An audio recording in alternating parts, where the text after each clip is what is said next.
BFM TV. À 10h05, l'autre grand titre de l'actualité, je vous le disais, c'est cette nouvelle proposition d'Elisabeth Borne pour lutter contre l'inflation dans le Parisien. La Première ministre dresse sa feuille de route pour les prochains mois et au cœur de son action, le pouvoir d'achat. Elisabeth Borne annonce que les carburants pourront être vendus à prix coûtant sur une durée limitée. Alors qu'est-ce que ça veut dire? On va tout vous expliquer. Place aux éclaireurs.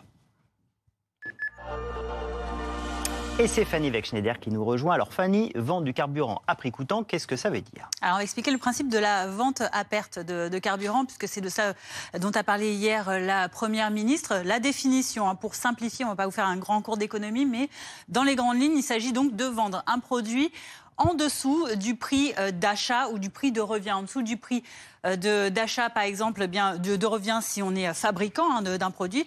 En dessous du prix de revient si on est un distributeur, par exemple, qui revend donc un produit acheté à un fournisseur. Et là, on parle donc de revente à perte. Cette pratique, elle est interdite, vous le voyez, depuis 1963 pour les commerçants. Alors pourquoi elle est interdite? Eh bien parce que cette pratique, elle permettrait, par exemple, de pratiquer de la concurrence déloyale. Imaginez un commerçant qui voudrait s'implanter sur un marché et qui vendrait donc à prix cassé, sans faire de marge, pour évincer tout simplement la concurrence, se faire du marché et ensuite remonter les prix pour pouvoir faire du bénéfice par la suite. C'est donc interdit concrètement. Alors on va le voir, il y a quelques exceptions tout de même à cette interdiction de la vente ou de la revente à perte. Par exemple, il y a 7 cas, mais par exemple, il y a la vente de produits périssables.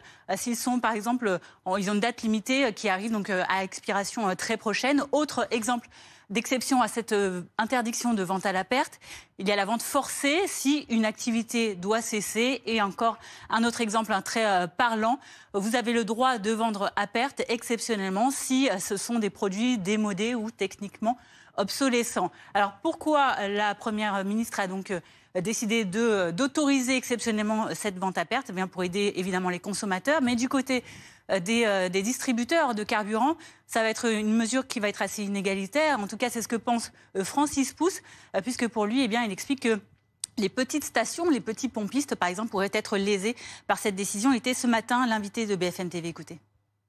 C'est une décision qu'évidemment je réprouve, puisque mes adhérents, je rappelle que je représente 5800 stations-service en France, 3400 Total qui sont quelque part protégées par l'action commerciale de Total sur les 1,99 €. En revanche, les autres, elles sont protégées par personne, encore moins par cette autorisation de vente à perte. Et j'ai appris il y a quelques minutes qu'en plus, cette autorisation de vente à perte serait spécifiquement pour les grandes surfaces. Et parce que la grande distribution, elle peut se permettre d'utiliser le carburant comme produit d'appel puisqu'elle vendrait à côté d'autres produits, ce que ne peuvent pas faire les petits pompistes qui, eux, ne vendent que du carburant. Merci beaucoup, Fanny. Explication très claire. On va en débattre sur ce plateau. Est-ce la bonne solution pour